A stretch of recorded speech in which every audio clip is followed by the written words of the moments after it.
안녕하세요. 여러분의 요양쌤입니다. 합격을 기원하며 오늘도 열공하러 출발! 제7회차 필기 35문제 시작하기에 앞서서 채널 멤버십에 가입해주신 이경욱님 감사드립니다. 그리고 9월 19일자로 요양쌤 채널이 구독자 3,000명을 달성했습니다. 여러분의 응원과 관심 덕분입니다. 앞으로도 유익한 콘텐츠로 보답하겠습니다. 1번 노년기에 나타나는 공통적 특성은 1. 지나온 삶에 대한 회고적 경향이 나타난다. 2. 내향성의 감소로 매사의 융통성이 없어진다. 3. 은퇴로 인해 가정 내에서의 역할이 강화된다. 4. 사회적 유대관계 확대로 자기 정체성이 확립된다. 5. 실패와 좌절에 담담해지고 사고의 융통성이 증대된다. 네, 정답은 1번입니다. 노년기에 나타나는 특성들이 여러 가지가 있는데요. 일단 정답은 지나온 삶에 대한 회고적 경향이 나타난다. 예, 이거는 맞습니다. 그리고 2번은 내향성의 감소가 아니라 내향성이 오히려 더 증가되죠. 네, 그리고 매사의 융통성이 없어지는 것은 맞습니다. 그리고 은퇴로 인해서 가정 내에서 역할이 강화되는 것이 아니라 가정 내의 역할이 없어지게 되죠. 가장의 역할도 없어지고 돌봄의 역할도 없어지게 됩니다. 그리고 사회적 유대 관계가 확대되는 것이 아니라 오히려 은퇴로 인해서 사회적 유대 관계가 적어지게 되고요. 그리고 실패와 좌절에 담담해지는 것은 맞지만 사고의 융통성이 증대되는 것이 아니라 융통성이 떨어지게 됩니다. 2번 다음에서 설명하는 노년기의 심리적 특성은 자신감이 저하됨, 결단이나 행동이 느려짐, 1. 조심성의 증가, 2. 외향성의 증가, 3. 애착심의 증가, 4. 유산을 남기려는 경향, 5. 생에 대한 회고의 경향. 네, 정답은 1번입니다. 노년기에는 여러 가지 심리적 특성이 나타나게 되는데요. 지금 자신감이 저하되고 결단이나 행동이 느려지는 것은 조심성의 증가의 심리적 특성입니다. 아무래도 노년이 되면 여러 가지 기능도 떨어지고 하다 보니까 자신감이 떨어져요. 그리고 매사에 신중해지고 그렇다 보니 결단이나 행동이 느려지면서 조심성이 증가하게 됩니다. 3번 다음 사례에 해당하는 노인복지 원칙은 건강한 노인이 은퇴 후 일자리 지원 교육 프로그램을 이수하고 소득을 얻을 수 있는 직장을 구하였다. 1. 존엄의 원칙, 2. 평등의 원칙, 3. 독립의 원칙, 4. 보호의 원칙, 5. 통합성의 원칙. 정답은 3번 독립의 원칙입니다. 유엔에서 노인복지 원칙을 만들었습니다. 총 5가지 원칙을 세웠는데요. 그 중에서도 이렇게 소득이라는 단어가 나오면 일단 돈이 있어야 우리 어르신들이 독립적으로 생활할 수가 있겠죠. 예, 그렇게 이해하시고 외우시면 되겠습니다. 4번 장기요양 대상자에게 가정과 같은 주거 여건과 급식, 요양, 일상생활 서비스 등을 제공하는 입소자 9인 이내의 노인의료복지시설은 1. 양로시설, 2. 노인복지관, 3. 노인복지주택, 4. 노인공동생활가정, 5. 노인요양 공동생활가정. 정답은 5번입니다. 9인 이내의 시설은 모두 이렇게 공동생활가정, 공동생활가정 이렇게 부릅니다. 그렇지만 지금 여기 급식과 그리고 요양과 일상생활 서비스 등을 제공한다라고 했기 때문에 5번에 요양자가 들어간 노인 요양 공동생활 가정입니다. 노인 의료복지시설은 크게 노인 요양 공동생활 가정과 노인 요양시설 두 가지로 구분할 수가 있겠죠. 그래서 정답은 5번이고요. 예, 양로시설은 노인 주거복지시설, 노인복지관은 노인 여가복지시설, 그리고 노인복지주택은 노인 주거복지시설, 그리고 노인 공동생활가정도 노인 주거복지시설에 해당이 됩니다. 5번 학대받은 노인을 일정 기간 보호하며 심리상담과 기본적인 의료비를 지원하는 기관은 1. 주간보호센터, 2. 노인요양시설, 3. 정신건강복지센터, 4. 노인학대 신고센터, 5. 학대 피해 노인 전용 쉼터. 정답은 5번입니다. 학대받은 노인을 가해자로부터 분리를 시켜야 되기 때문에 그럴 때는 가해자와 분리를 시켜서 여기 학대 피해 노인 전용 쉼터에서 어르신이 지내실 수가 있습니다. 6번 장기요양 인정 신청 및 판정 절차에 관한 설명으로 옳은 것은 1. 대리인이 신청할 경우 요양보호사의 동의가 필요하다. 2. 요양보호사가 대상자에게 장기요양 인정서를 제공한다. 3. 장기요양 인정 신청서는 국민건강보험공단에 제출한다. 4. 지방자치단체장이 장기요양 인정 등급을 최종 판정한다. 5. 교육을 이수한 장기요양 기관의 직원이 방문조사를 한다. 정답은 3번입니다. 장기요양 인정 신청, 그리고 판정 절차에 관한 설명 중에서 옳은 것을 찾는 것입니다. 일단 하나씩 보겠습니다. 대리인이 신청할 경우 요양보호사의 동의가 아니라 본인의 동의가 필요하겠죠. 그리고 요양보호사가 대상자에게 장기요양 인정서를 제공하는 것이 아니라 장기요양 인정서는 건강보험공단에서 대상자에게 제공을 하고 있습니다. 그리고 3번은 맞습니다. 장기요양 인정 신청서는 건강보험공단에다가 제출을 하셔야 됩니다. 그리고 등급을 최종 판정하는 곳은 등급판정위원회, 건강보험공단에 속해 있는 등급판정위원회에서 최종 판정을 합니다. 그리고 교육을 이수한 장기요양 기관의 직원이 아니라 건강보험공단의 직원이 방문조사를 합니다. 7번 등급 판정을 받은 대상자에게 발급되는 장기요양 인정서에 포함된 내용으로 옳은 것은 1. 본인 부담금 2. 수급자 희망급여 3. 재가급여 월한도액 4. 장기요양 서비스 목표 5. 장기요양 급여의 종류와 내용 정답은 5번이 맞습니다. 등급 판정을 받은 대상자에게 건강보험공단에서 장기요양 인정서, 그리고 표준장기 개인별 장기요양 이용 계획서를 주게 됩니다. 그런데 인정서에 써져 있는 내용은 장기요양 급여의 종류, 즉 재가급여인지 시설급여인지 이런 것들이 나와 있고요. 그리고 내용이 나와 있습니다. 8번 요양보호사가 장기요양 1등급 대상자에게 제공할 수 있는 서비스는 1. 작업치료를 한다. 2. 도뇨 처치를 한다. 3. 비위관 삽입을 한다. 4. 경구약 복용을 돕는다. 5. 관절 운동 범위를 평가한다. 네, 정답은 4번입니다. 우리 요양보호사가 할 수 있는 일이 있고 할 수 없는 일이 있습니다. 그 중에서 이렇게 경구약을 복용하는 거는 가능합니다. 하지만 작업치료, 도뇨처치, 비위관 삽입, 관절운동 범위 평가 이런 것들은 간호사 또는 물리치료사가 하는 일이기 때문에 요양보호사는 하시면 안 되는 업무입니다. 9번 다음 내용에서 어르신이 요구할 수 있는 권리는 거울을 보고 머리를 만지며 아무리 늙고 병들었다고 해도 머리를 이렇게 남자같이 짧게 깎아놨어 라고 말하며 요양보호사에게 화를 내신다. 1. 존엄한 존재로 대우받을 권리 2. 사생활과 비밀 보장에 관한 권리 3. 차별 및 노인학대를 받지 않을 권리 4. 안락하고 안전한 생활환경을 제공받을 권리 5. 개별화된 서비스를 제공받고 선택할 수 있는 권리 정답은 5번입니다. 지금 어르신께서는 남자같이 머리를 짧게 깎아 놓은 게 별로 마음에 드시지 않는 거죠. 그렇기 때문에 어르신의 욕구를 파악하고 그 내용을 기반으로 해서 서비스를 제공을 해야 됩니다. 그것은 바로 5번처럼 개별화된 서비스를 제공하고 또 선택할 수 있는 그런 권리를 우리 어르신이 침해를 받으신 내용입니다. 10번 가족이 일방적으로 전기와 수도를 끊어 대상자의 생존을 위협하는 노인학대 유형은 1. 신체적 학대 2. 정서적 학대 3. 경제적 학대 4. 방임 5. 유기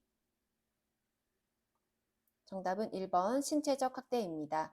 신체적 학대라는 것은 실제로 어르신을 폭행하거나 아니면 강제로 가두거나 억압하거나 이런 부분도 물론 신체적 학대이지만 이렇게 전기와 수도를 끊어서 생존을 위협하는 그런 행위들도 신체적 학대에 해당이 됩니다. 뭐 예를 들면 또 식사나 음료 이런 것들을 주지 않는 것도 생존을 위협하는 행위이기 때문에 신체적 학대에 해당이 됩니다.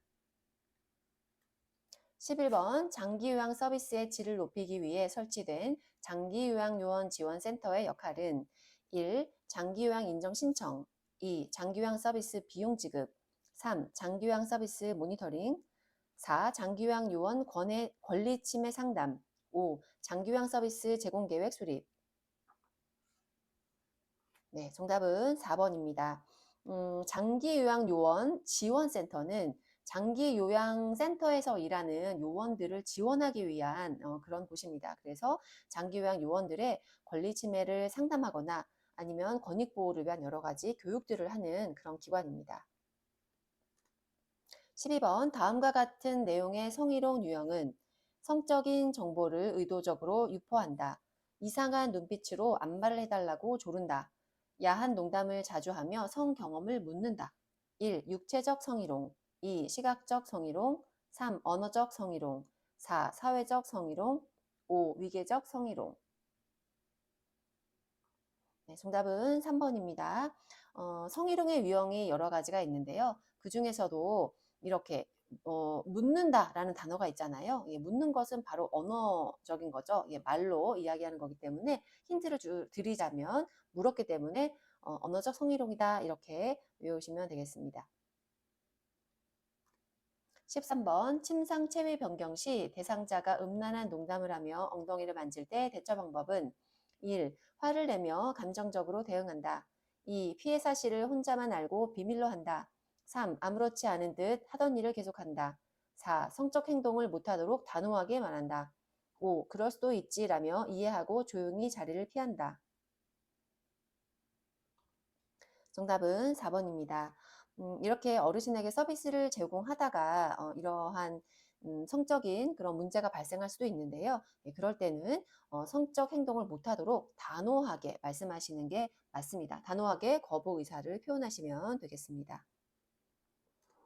14번 요양보호사가 지켜야 하는 직업윤리 원칙을 준수한 경우는 1. 서비스 제공 기록지는 업무 수행 직후에 기록하였다. 2. 서비스 시간 변경은 요양보호사가 임의로 정하였다. 3. 추가 서비스 제공 여부는 대상자와 의논하여 제공하였다. 4. 효율적인 서비스를 위해 보호자와 친분 관계를 유지하였다. 5. 감사의 표시로 주는 물건을 받고 서비스에 최선을 다하였다. 정답은 1번이 맞습니다. 요양보호사의 직업윤리를 준수한 경우는 1번처럼 제공 기록, 기록을 하는 것은 바로바로 이렇게 기록하는 것이 좋습니다. 그리고 서비스 시간을 변경해야 한다면 요양보호사가 임의로 하시면 안 되겠죠. 센터장님과 상의하셔서 결정하셔야 되고요. 그리고 추가 서비스 제공 여부 또한 대상자와 의논하는 것이 아니라 우리 센터장님과 기관과 상의를 하셔야 됩니다. 그리고 보호자와의 친분 관계 이런 것들은 보호자보다는 대상자와 친분 관계를 유지를 하셔야 되고요. 감사의 표시로 주는 물건을 받으시면 안 됩니다. 15번 대상자의 체위를 변경하다가 손목을 비어 통증이 있을 때 초기 관리 방법으로 옳은 것은 1. 손목을 강하게 털어준다.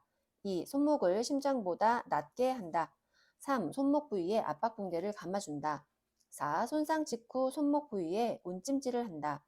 5. 손목을 굽혔다 폈다 하면서 스트레칭한다. 정답은 3번이 맞습니다. 손목을 삐어 통증이 있을 때 문제가 초기 관리입니다. 초기 관리를 할 때는 이렇게 손목 부위에 압박 붕대를 감아주시는 게 좋습니다. 강하게 터는 거 좋지 않고요. 손목을 심장보다 낮게 하기보다는 높게 해주시는 게 좋고 온찜질보다는 초기에는 냉찜질을 하셔야 되고요. 오히려 만성이 됐을 때 그 뒤로는 온찜질이 좋습니다. 16번 직업성 감염 질환 중 노로바이러스 장염에 대한 설명으로 잘못된 것은 1. 감염력이 강하고 전염성이 높다. 2. 오염된 음식, 물 등을 섭취할 때 발생한다. 3. 증상이 약하면 음식 조리 업무만 수행한다. 4. 구토, 메스꺼움, 오한, 복통, 설사 증상이 있다. 5. 증상 회복 후에는 2, 3일간 음식을 조리하지 않는다.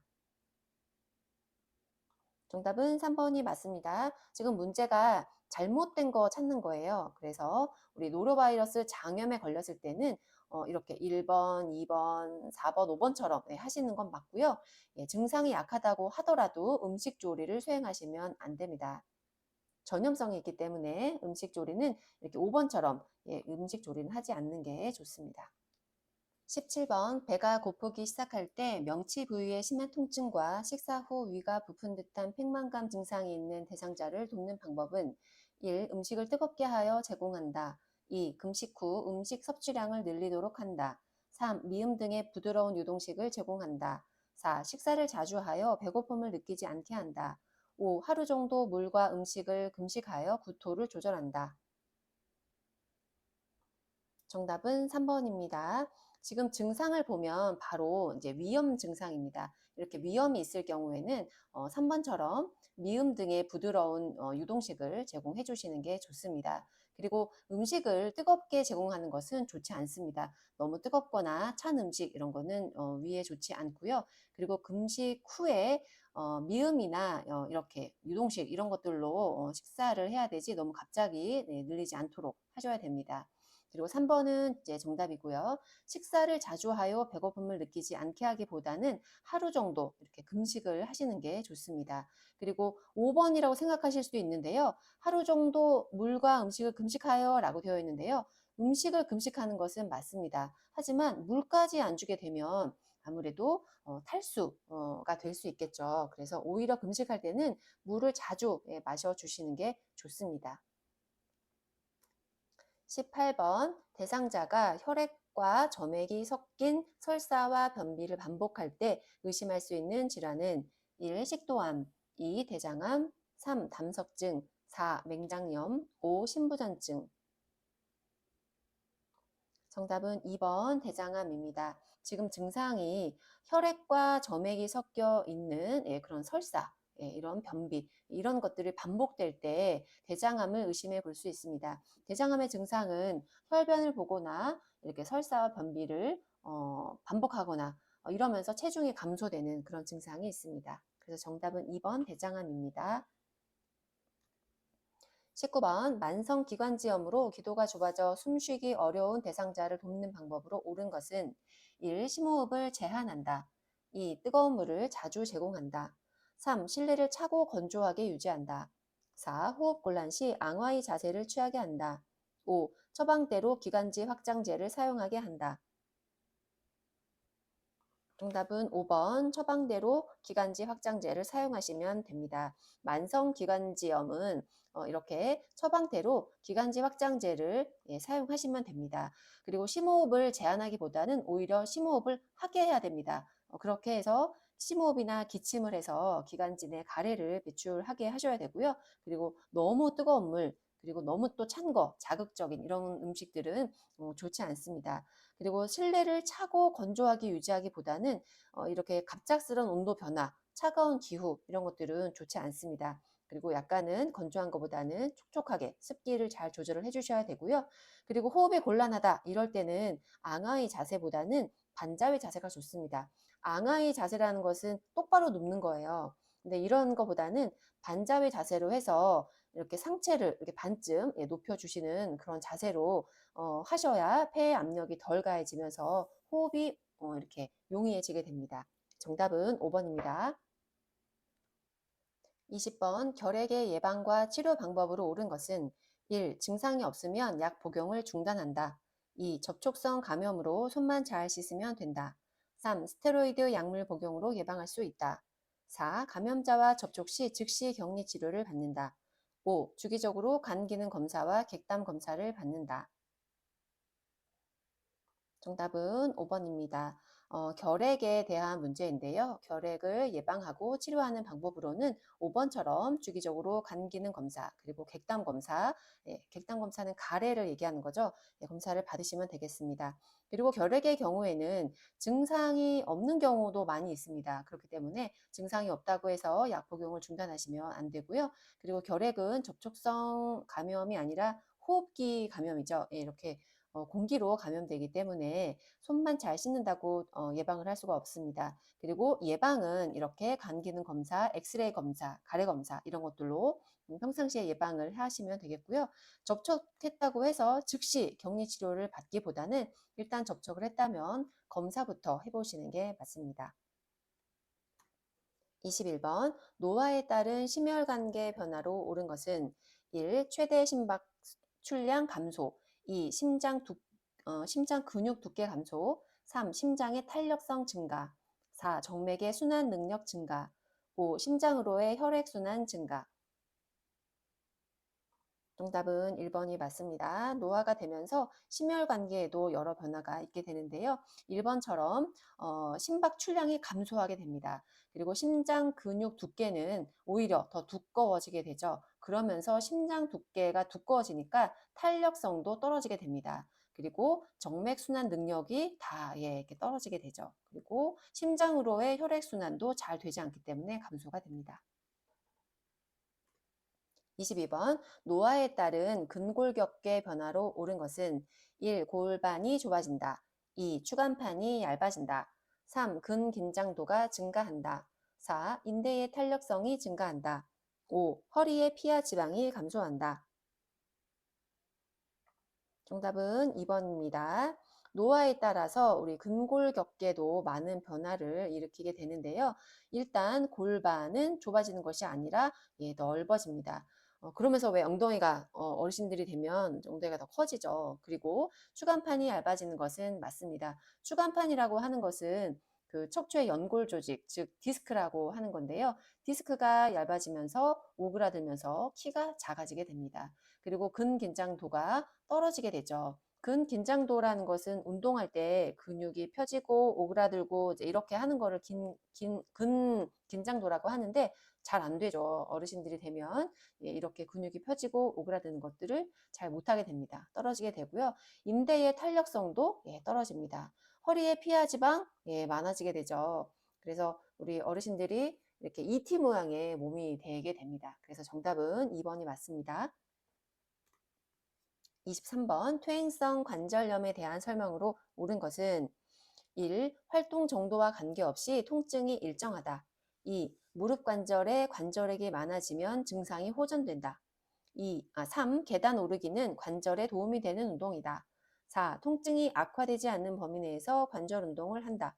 5. 일반적으로 관절이 뻣뻣해지는 현상은 저녁에 나타난다. 정답은 4번이 맞습니다. 어르신들이 퇴행성 관절염이 많이 생기죠. 그럴 때는 4번처럼 통증이 악화되지 않는 범위에서 관절 운동을 하시면 됩니다. 예를 들면 뭐 수영이라든가 걷기라든가 체조 이런 것들이 좋습니다. 그리고 활동을 많이 하면 더 아파요. 그래서 활동 정도와 관계없이 통증이 일정한 게 아니라 많이 쓰면 쓸수록 더 아파지게 됩니다. 그리고 관절액이 많아지면 증상은 좋아지는데 어르신들이 관절액이 많아지지가 않죠. 오히려 퇴행성 관절염은 관절액이 줄어들기 때문에 통증이 오는 거고요. 계단 오르기, 등산 이런 것들은 관절염에는 좋지 않은 운동입니다. 그리고 뻣뻣해지는 그런 현상은 저녁이 아니라 아침에 자고 일어나면 많이 나타나게 됩니다. 24번 전립선 비대증 발생과 관련된 요인으로 옳은 것은 1. 체중 감소, 2. 요로 감염, 3. 남성 호르몬 불균형, 4. 규칙적인 도뇨 시행, 5. 골반 근육 조절 능력의 약화. 정답은 3번이 맞습니다. 전립선 비대증은 이렇게 남성분들께서 노화에 따라서 남성 호르몬이 감소되면서 이렇게 불균형이 오면서 나타나게 되는 증상입니다. 25번 노화에 따른 피부의 특성으로 옳은 것은 1. 표피가 두꺼워진다. 2. 각질층의 수분 함량이 증가한다. 3. 손톱이나 발톱이 부드러워진다. 4. 모근의 멜라닌 생성 세포가 증가한다. 5. 상처가 잘 낫지 않으며 궤양이 생기기 쉽다. 정답은 5번이 맞습니다. 노화가 되면 피부도 많은 변화가 있게 되는데요. 이렇게 5번처럼 상처가 잘 낫지 않죠. 그리고 궤양이 생기기 쉽습니다. 그리고 표피는 두꺼워지는 것이 아니라 표피는 굉장히 얇아집니다. 그리고 각질의 수분 함량, 수분 함량이 증가하는 것이 아니라 굉장히 건조해지죠. 그래서 수분 함량이 적어지게 되고요. 손톱이나 발톱은 부드러워지는 것이 아니라 딱딱해지고 두꺼워지게 됩니다. 그리고 모근에 멜라닌 생성 세포가 증가하는 것이 아니라 줄어들기 때문에 머리가 전부 다 흰색이 되겠죠. 그래서 정답은 5번이 맞습니다. 26번 대상포진에 관한 설명으로 옳은 것은 1. 세균에 의해 감염되는 질환이다. 2. 장기간 스테로이드제를 복용해야 한다. 3. 가려움증이 있는 부위에 온찜질을 한다. 4. 치료 후 신경통이 사라질 때까지 격리한다. 5. 과거에 수두를 앓았던 사람에게서 주로 발생한다. 정답은 5번이 맞습니다. 대상 포진은 이렇게 어렸을 때 예전에 수두를 앓았던 사람에게서 주로 발병을 많이 합니다. 그리고 세균에 의해서 감염되는 질환이 아니라 바이러스성 질환입니다. 그리고 스테로이드제가 아니라 바이러스제를 드셔야 되고요. 항바이러스제. 그리고 가려움증이 있다면 온찜질이 아니라 이렇게 냉찜질 해주시는 게 좋습니다. 그리고 격리까지 할 필요는 없습니다. 27번 노화에 따른 미각의 특성은 1. 단맛과 짠맛에 민감하다. 2. 입술 근육의 탄력성이 증가한다. 3. 뮤레의 개수와 기능이 증가한다. 4. 구강 점막의 재생이나 생성 능력이 감소한다. 5. 침 분비량 증가로 구강 건조 증상이 감소한다. 정답은 4번이 맞습니다. 노화가 되면 미각도 굉장히 많이 떨어지게 되는데요. 이렇게 4번처럼 구강 점막의 재생 그리고 생성 이런 능력이 감소하면서 미각이 현저하게 떨어지게 됩니다. 그러면서 단맛, 짠맛 이런 것들 잘 못 느끼게 되고요. 입술의 탄력성 떨어지게 되고 미뢰의 개수와 기능 떨어지게 됩니다. 그리고 침 분비량 증가가 아니라 침 분비가 잘 안 되기 때문에 구강이 건조해지는 증상이 오히려 더 증가하게 됩니다. 28번 노인 우울증의 주요 증상은 1. 노인 스스로 우울증을 쉽게 자각한다. 2. 무기력과 흥분 상태가 교대로 나타난다. 3. 두통, 소화불량의 신체 증상을 호소한다. 4. 주변 사람들이 우울증임을 쉽게 발견한다. 5. 매사에 관심이 없고 수면 양상이 규칙적이다.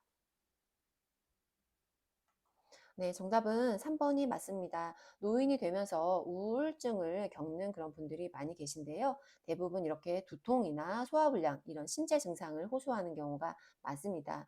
그리고 노인 스스로 우울증을 쉽게 자각하지 못합니다. 내가 이게 노인이 돼서 그런 건지 우울증이 있어서 그런 건지 잘 구분을 못 하시고요.